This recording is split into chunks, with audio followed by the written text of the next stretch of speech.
Hey guys, welcome to today's episode. So last night I got an email from booking.com going out to all their hotel partners, people like me, and they were talking about a restructuring. They said, quote, word for word, in August we announced that booking.com will be restructuring. We are staffed for a business that is much bigger than the current reality and sadly, likely the reality for the foreseeable future too.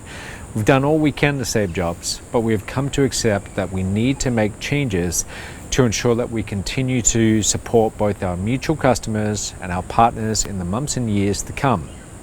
From today, Booking.com employees around the world will begin learning if they are personally impacted. This will happen on a country-by-country basis in accordance with local laws and regulations. So in other words, they're going to be laying off a lot of people. And I'm actually kind of surprised this didn't already happen months ago. What a lot of companies did wrong, and it's always easy to say this kind of thing with the benefit of hindsight, is we all made the mistake of not thinking of what could go wrong in the future with a global pandemic. We all did. I certainly did. I never would have imagined it was possible for a global pandemic to shut down the world the way that COVID has. And as I thought about this announcement from Booking.com and why this possibility was not on anyone's radar screens, despite worse pandemics happening in the past, it reminded me of a lesson from the billionaire Charlie Munger. And that's what we're going to be talking about in today's episode.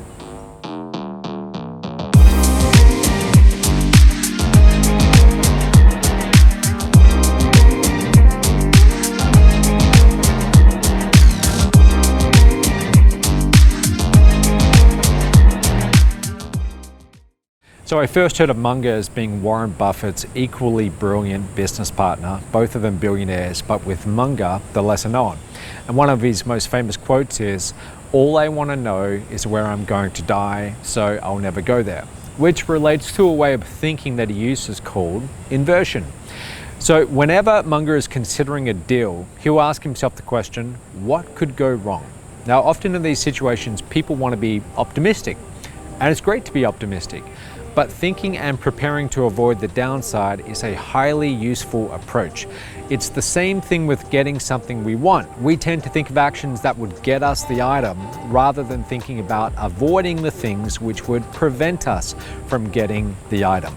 So inversion is about considering an outcome, usually a negative, that you don't want and listing the reasons for those outcomes. And it forces you to either stop doing certain things or avoid the actions that lead to negative outcomes. So it gives us new possibilities and capabilities that we might not have considered otherwise. Inversion is very simple. You define the problem. What is it that you're trying to achieve? You then invert it. So what would guarantee the failure to achieving this outcome? And then finally, you consider solutions to avoid this failure. Now, I know that sounds all really vague, so let me give you some practical examples. Let's say you have a lot of books just sitting there on the bookshelf and you never get around to reading them. So rather than asking yourself the question, how do I read more of these books? You invert and you ask, what is preventing me from reading all of these unread books? And possible reasons could be you spend too much time on social media, you watch too much TV or Netflix. The time of the day that you allocate to reading, it's always at the end of the day when you're the most tired and you prefer to just passively watch TV. So then you think about ways to eliminate these obstacles. You remove social media apps from your phone. You cancel your Netflix account. You allocate 30 minutes in the morning when you are not tired to reading. So let's look at another example. Going to the gym. Say you want to go to the gym 6 days a week at 6 a.m. in the morning. So most people would approach that from the angle of, okay, how do I motivate myself to get up every morning and go to the gym? And then they'd come up with solutions like repeating mantras to themselves and trying to fire themselves up and having all the best intentions. Inverting the problem gives you a very different angle of approach.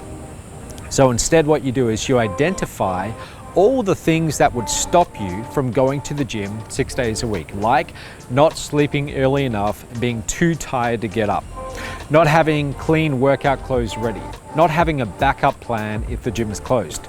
there could be a long list of excuses. And so by inverting, you acknowledge all the ways that you can fail in achieving your goal, and then you make a plan to not do those things. You make sure that you sleep early enough, you got your gym clothes ready to go the night before, and so on. So it's not enough to just think about difficult problems one way. You need to think about them forwards, backwards, and every direction. Inversion often forces you to uncover hidden beliefs about the problem that you're trying to solve.